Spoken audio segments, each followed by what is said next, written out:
Okay, good afternoon all. Good afternoon, ma'am. Okay, today we will start the new chapter of your book, that is natural vegetation. Okay, in this chapter we will study about natural vegetation of India.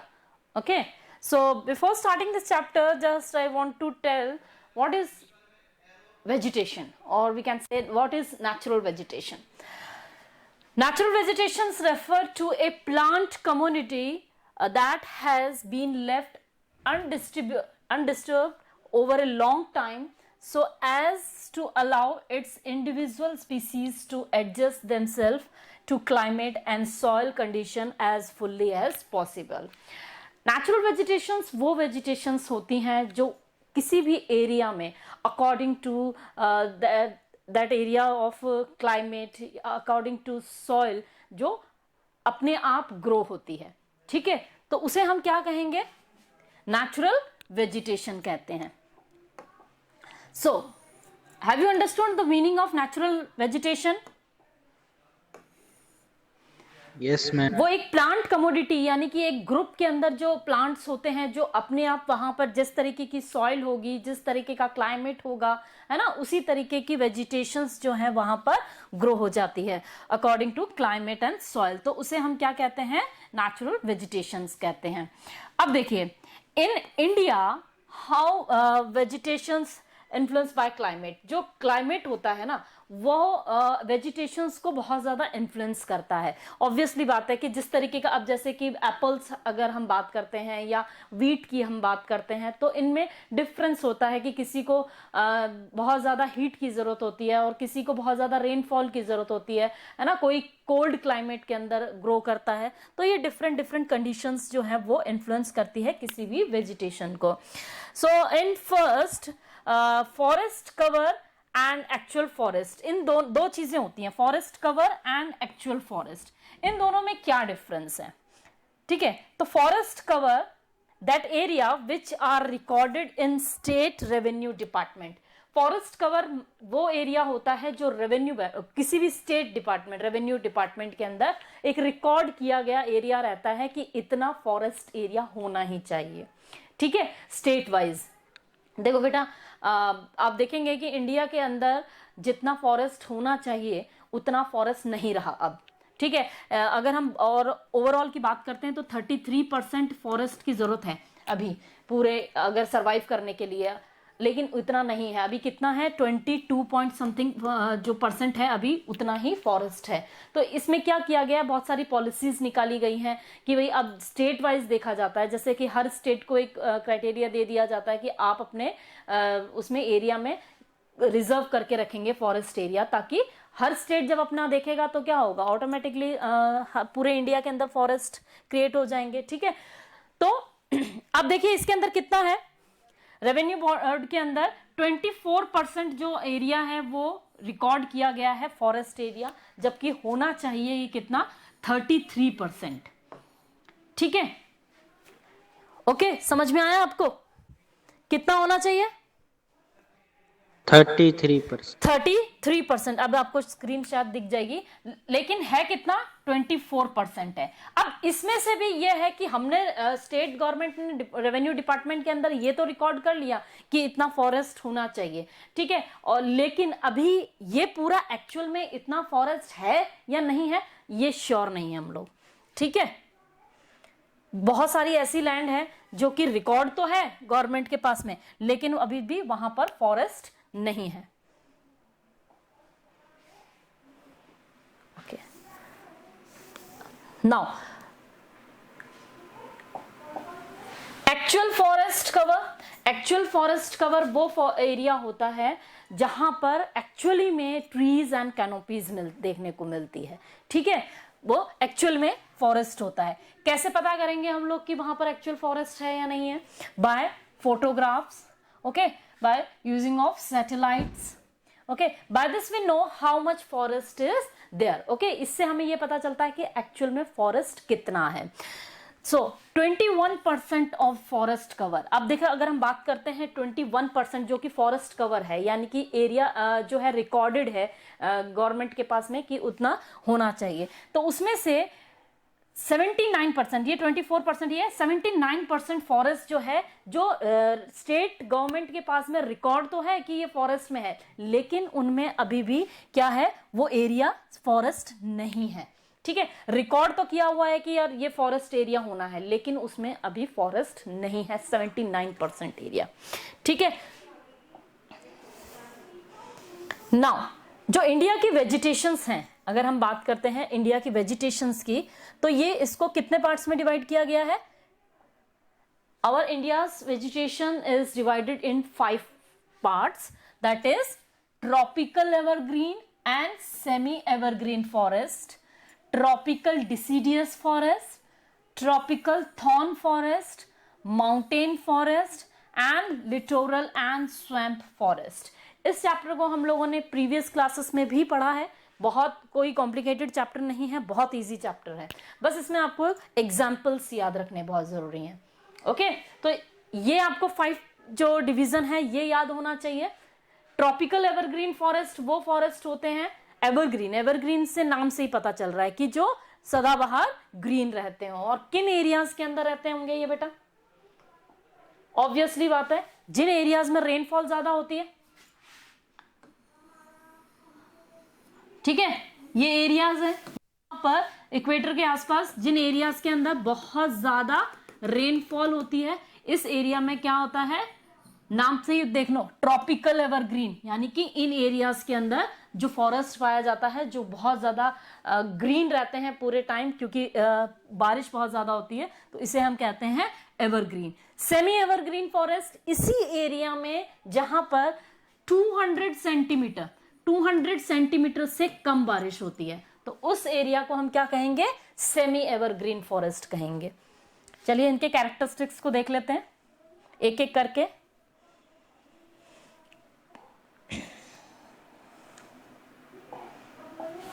First is wait,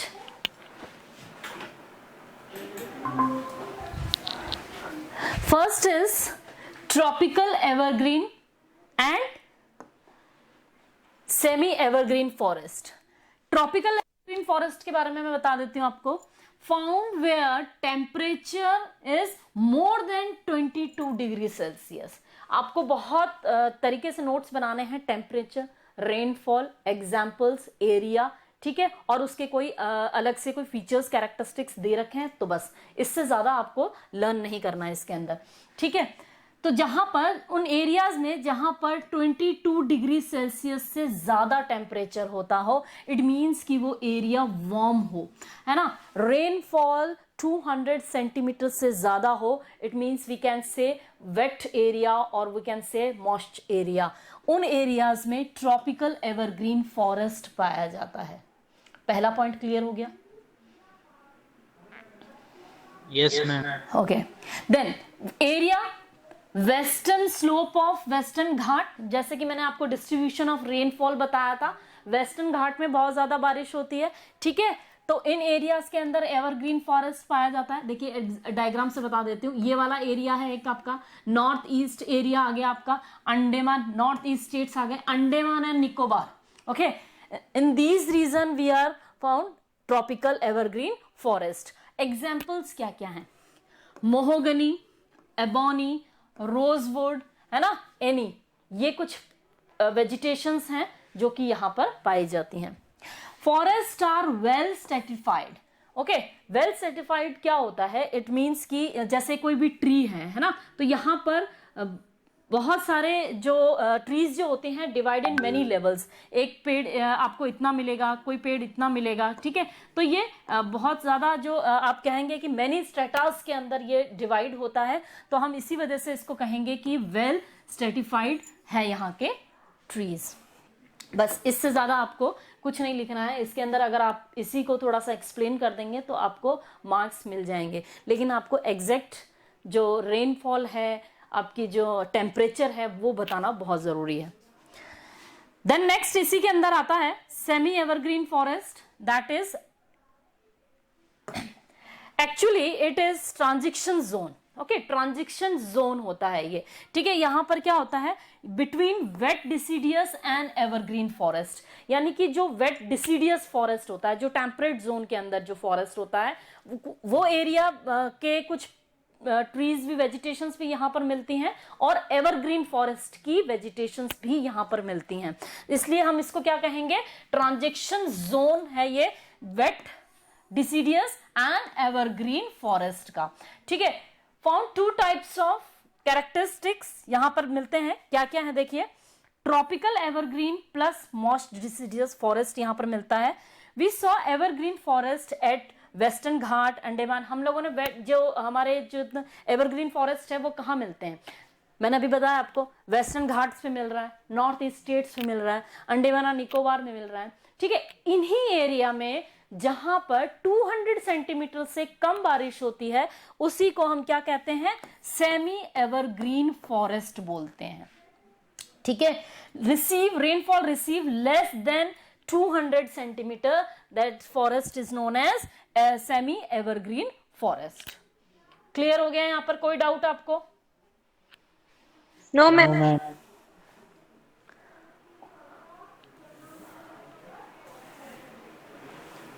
areas की बात कर लेते हैं। Eastern slope of western Ghat, north states, Orissa etcetera, ये वो reasons हैं जहां पर सेमी एवरग्रीन फॉरेस्ट पाए जाते हैं। एग्जांपल्स क्या हैं, व्हाइट केदार, खेल, हॉल्क वेजिटेशंस, ये वेजिटेशंस के नाम है जो कि आपको लर्न करने ही करने पड़ेंगे, ठीक है।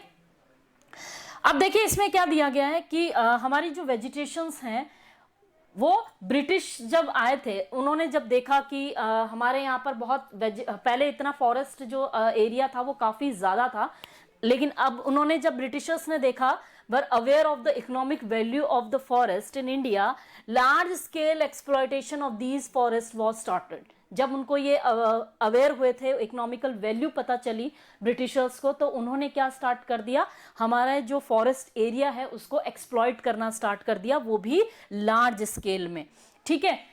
These forest was started and structure of forest change, और उसके बाद में हमारा जो फॉरेस्ट का जो स्ट्रक्चर है वो टोटली क्या हो गया, चेंज हो गया।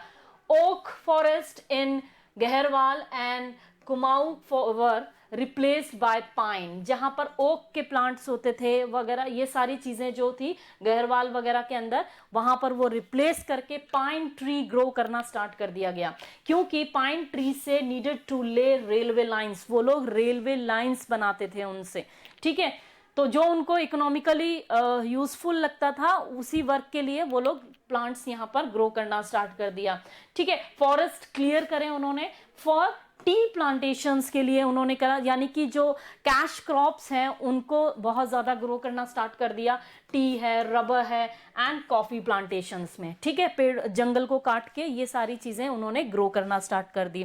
Britisher use timber for construction activities, और ब्रिटिशर्स जो थे टिम्बर को किस में लेते थे, यूज करते थे कंस्ट्रक्शन एक्टिविटीज में, जैसे कि हाउस वगैरह बनाते थे, क्योंकि उनके जो हीट रिसीविंग कम होते हैं वुडन के हाउसेस, इस वजह से, ठीक है। तो इन्होंने अपने यूज करना बहुत ज्यादा स्टार्ट कर दिया, जिसकी वजह से इंडिया में काफी ज्यादा एक्सप्लॉयटेशन किया गया था टिम्बर का, ठीक है। इतनी बात समझ में आ गई? Yes ma'am. फर्स्ट पार्ट समझ में आ गया, एवरग्रीन पार्ट समझ में आ गया आप लोगों को, दोनों चीजें, ठीक है। नेक्स्ट है tropical deciduous forest. Tropical deciduous forest in the sense we can say इसको मॉनसून फॉरेस्ट भी बोला जा सकता है। इसको टू पार्ट्स में डिवाइड किया जाता है, moist deciduous and dry deciduous, okay. So moist deciduous forest में वो एरिया होते हैं रेनफॉल जहां पर 100 से 200 सेंटीमीटर होती है। नाम से पता चल रहा है, देखिए जहां पर मॉनसून इन द सेंस कि जब मॉनसून आता है तब ये फॉरेस्ट होते हैं, अदरवाइज यहाँ पर ड्राइनेस रहती है, ओके, सूख जाते हैं फॉरेस्ट। तो यहाँ पर इन एरियाज में रेनफॉल कहाँ होती है, 100 to 200 सेंटीमीटर तक होती है। North east states along the foot hills of Himalaya, eastern slope of western Ghat and Orissa ये कुछ एरियाज हैं जहां पर मोस्ट डिसीडियस फॉरेस्ट पाया जाता है, यानी कि ये काफी टाइम तक ग्रीन रहता है यहाँ पर, क्योंकि यहाँ पर रेनफॉल काफी ज्यादा है। क्योंकि एरिया कौन सा आ रहा है यहाँ पर, नॉर्थ ईस्ट स्टेट्स हो गए, ठीक है, foothills of the Himalaya, eastern slope of western Ghat, western Ghat, western Ghat ये रहा, वेस्टर्न घाट का जो ईस्ट पार्ट होता है, ठीक है ना, ईस्ट पार्ट, वहां पर ये मिलते हैं। उड़ीसा वगैरह वाला एरिया है, वहां पर इसको देखा जा सकता है। एग्जाम्पल्स क्या क्या है, टीक, साल, हुर्रा, सीसम एंड कुसुम, ये कुछ वेजिटेशंस हैं जो कि मोस्ट डिसीडियस फॉरेस्ट के अंदर पाई जाती है। ये आपको लर्न करना पड़ेगा, इसका कोई सॉल्यूशन नहीं है कि आपको समझा दिया जाए या कुछ ऐसा, इसको लर्न ही करना पड़ेगा, नाम आपको लर्न करने ही पड़ेंगे। ड्राई डिसीडियस फॉरेस्ट, जहां पर रेनफॉल 70 to 100 सेंटीमीटर होती है। पेनिनसुलर रीजन हो सकते हैं, आपको मैंने रेन डिस्ट्रीब्यूशन पढ़ाया है, उसी के अकॉर्डिंग इसको लिंक करके याद करिएगा, ठीक है। पेनिनसुलर एरियाज, पेनिनसुलर एरिया जो इंटरनल एरियाज की बात कर रही हूं मैं, ठीक है, and plain of UP and Bihar, यहां पर क्या होता है, मॉनसून के टाइम पे फॉरेस्ट होता है, ठीक है, तो यहां पर 70 to 100 सेंटीमीटर रेनफॉल होती है। और एरिया कौन सा हो गया, पेनिनसुलर एरिया होगा, प्लेन्स ऑफ यूपी हो गया, बिहार हो गया, ठीक है। इन ड्राई सीजन, जब ड्राई सीजन समर्स आते हैं, being the tree shade there leaves completely, है ना, ट्रीज जो होते हैं वो कंप्लीटली अपने लीव्स को क्या कर देते हैं, शेड कर देते हैं, झाड़ देते हैं।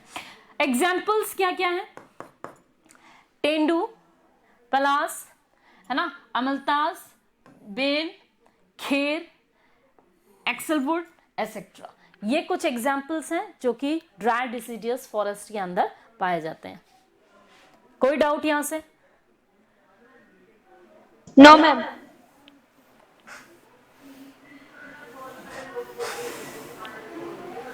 Now next is tropical thorn forest, ठीक है ना। Tropical thorn forest, area of less rainfall receiving area जो होते हैं ना, जहां पर बारिश 70 सेंटीमीटर से भी कम होती है, यानी कि कौन कौन से एरिया हो गए, western part of Punjab, Haryana, Rajasthan, Gujarat, MP and UP, है ना। इन एरियाज में जहां पर 70 सेंटीमीटर से कम बारिश होती है, उन एरियाज में कौन से फॉरेस्ट पाए जाते हैं, ट्रॉपिकल थॉर्न फॉरेस्ट पाए जाते हैं। क्या क्या एग्जांपल्स हैं, प्लास, खेर, नीम, बेर, वाइल्ड पाम ट्रीज, ओके, ये कुछ इसके एग्जाम्पल्स हैं जो कि आपको लर्न करने हैं। So in these forest plants remain leafless, ठीक है, यहां पर जो प्लांट्स होते हैं, जो फॉरेस्ट के जो प्लांट्स हैं वो लीफलेस होते हैं for most part of the year and give an expressions of scrub vegetation, है ना, श्रब वेजिटेशंस में, यानी कि यहाँ के जो प्लांट्स हैं वो लीफलेस होते हैं, उनमें ज्यादा लीव्स नहीं होती हैं, और ये मोस्ट ऑफ द पार्ट, यानी कि ईयर का जो पार्ट होता है उसके अंदर, और वो किस तरीके से दिखते हैं, श्रब वेजिटेशंस के तरीके से नजर आते हैं। अब इसमें देखिए, तो सो की grass grows up to a height of 2 centimetre as the undergrowth, ठीक है, ये 2 सेंटीमीटर तक ही इसकी जो ग्रोथ होती है वो होती है। माउंटेन, देन नेक्स्ट इज, यहां पर और कुछ नहीं दे रखा है इसके अंदर, आपको बस इतना याद कर लेना है, बहुत है। Then next is mountain forest. Mountain forest, जैसे कि नाम से ही पता चल रहा है आपको कि माउंटेन्स रीजन्स के अंदर जो फॉरेस्ट पाए जाते हैं उन्हीं को माउंटेन फॉरेस्ट कहा जाता है। Forest which are found in mountains region, कौन कौन से होते हैं देख लीजिए। अब इसमें भी इसको 2 पार्ट्स में डिवाइड किया गया है। एक होता है हिमालय माउंटेन एंड एक होता है पेनिनसुलर,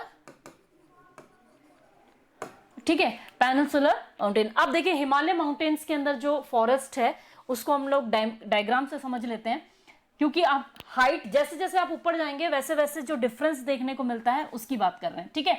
ये एक हाइट है पूरी, यहां पर आप लोगों को जो नीचे 1000 मीटर तक, 1000 मीटर ईस्ट में और वेस्ट के अंदर ये 800 मीटर तक है, फुट हिल्स ऑफ हिमालय की बात कर रहे हैं, ठीक है। यहां पर आपको सब ट्रॉपिकल फॉरेस्ट देखने को मिलेगा। किस टाइप का फॉरेस्ट देखने को मिलेगा, सब ट्रॉपिकल फॉरेस्ट देखने को मिलेगा। उसके बाद आप जैसे ऊपर जाएंगे 2000 metre, okay, up to 2000 metre and in western part up to 1800 metre, यहां पर आपको कौन कौन से पेड़ दिखेंगे? देवदार, वॉलनट, चेस्टनट, पाइन। ये कुछ वेजिटेशंस हैं जो यहां पर आपको देखने को मिलेगी। इस एरिया को हम कहते हैं टेम्परेट फॉरेस्ट। क्या बोलते हैं? Temperate forest. उसके बाद जैसे जैसे आप ऊपर जाएंगे, अब देखिए east direction and west direction, east direction का जो स्लोप है यहां पर वेजिटेशन काफी ऊपर तक देखने को मिलता है, वेस्ट डायरेक्शन में इतना नहीं मिलता। यहां यानी कि यहां पे देखिए ये वाली वेजिटेशन यहां 2000 मीटर तक देखने को मिलेगी, यहां पर सिर्फ 1800 तक मिलेगी। क्यों? बिकॉज इस एरिया में, ये एरिया के दो रीजंस है, प्रोबेबिलिटी टू सी, यानी कि एक तो ये सी के पास में आता है, देन नेक्स्ट इज यहां की जो रेनफॉल है ना, ईस्ट पार्ट की जो रेनफॉल है यहां पर ज्यादा होती है as compare to west part. ठीक है, इस वजह से यहां वेजिटेशन ज्यादा ऊंचाई तक देखने को मिलती है, वेस्ट में नहीं मिलती।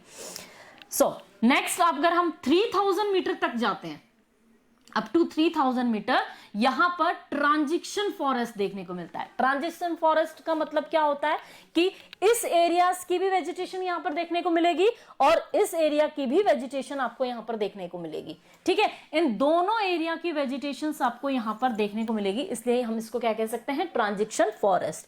अब देखिए ऊपर क्या है, यहां पर पास्चर्स हैं, पास्चर्स है वो भी यहां पर देखने को मिलेंगे, और देवदार, वॉलनट, चेस्टनट, पाइन्स वगैरह जो टेम्परेट फॉरेस्ट है उसका भी कुछ यहां पर पार्ट आपको देखने को मिलेगा। तो दोनों मिक्स यहां पर देखने को मिलती है। उसके बाद 2500 मीटर तक ये आपको ट्रांजिशन फॉरेस्ट देखने को मिलेगा, और इस साइड में आपको 3000 मीटर तक आपको देखने को मिलेगा। उसके बाद जैसे आप और ऊपर जाएंगे up to 4000 metre in east direction and in west 3500 metre तक। ठीक है, यहां पर आपको पास्चर्स देखने को मिलेंगे। पास्चर्स जो कि यहां पर इस वजह से ट्राइब्स देखने को मिलती है। ट्राइब्स है बुग्याल्स वगैरह, जो हमने ना आपको प्रीवियस चैप्टर के अंदर भी पढ़ाया था। ट्राइब्स को ट्रांसह्यूमन्स ट्राइब होती है यहां पर। जैसे कौन कौन सी ट्राइब्स है? बोटियाज हो गई, बुग्याल्स हो गई, गदीज हो गई, ठीक है, बैकरवालाज हो गई। तो ये कुछ ट्राइब्स हैं जो यहाँ पर देखने को मिलती है, जो समर्स में क्या करते हैं, ये लोग ऊपर पहाड़ों पर चले जाते हैं, बाकी विंटर्स में ये वापस नीचे आ जाते हैं अपने कैटल्स वगैरह के साथ में।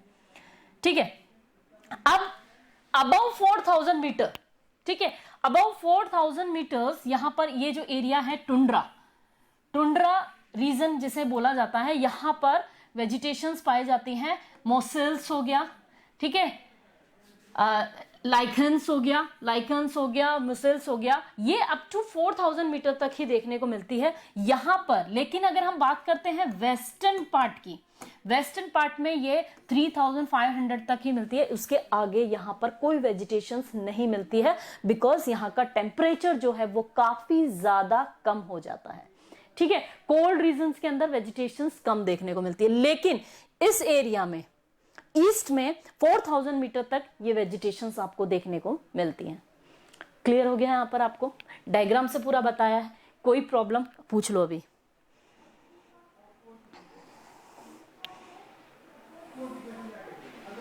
Okay, then next is peninsular mountain.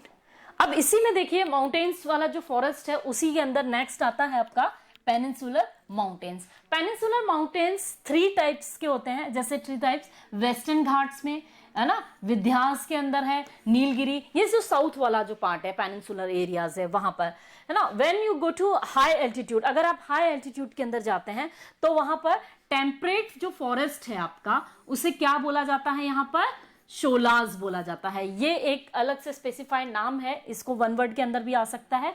जो टेम्परेट फॉरेस्ट है यहाँ पर हाई एल्टीट्यूड के अंदर, इसे शोलाज बोला जाता है, जो कि कहाँ पाया जाता है? नीलगिरी हिल्स में है, अन्नामलाई हिल्स में है, ठीक है, पलानी हिल्स के अंदर है, और जो लो एल्टीट्यूड वाले जो रीजन्स होते हैं, यानी कि हाई एल्टीट्यूड में क्या उनसा फॉरेस्ट आ रहा है, टेम्परेट फॉरेस्ट हो रहा है, जिसे कि शोलाज बोला जाता है। एंड लो एल्टीट्यूड यानी कि जो एल्टीट्यूड वाइज अगर हम बात करते हैं, जो लोअर पार्ट के अंदर है, लो एल्टीट्यूड के अंदर, उस फॉरेस्ट को सब ट्रॉपिकल फॉरेस्ट बोला जाता है। ठीक है, अब देखिए यहाँ पर कुछ एग्जाम्पल्स हैं। सतपुरा फॉरेस्ट भी यहां पर आता है, माइकल फॉरेस्ट भी यहां पर आता है। वेजिटेशंस की अगर हम बात करें, वेजिटेशंस कौन कौन सी है, वाताल्स हैं, है ना, चिंकोम है एंड लॉरल है। ये कुछ वेजिटेशंस है जो कि पेनिनसुलर माउंटेन्स के अंदर पाई जाती है। तो आज के लिए इतना बहुत है। जो नेक्स्ट टॉपिक है वो मैं आपको आगे वाली क्लास के अंदर करवाऊंगी।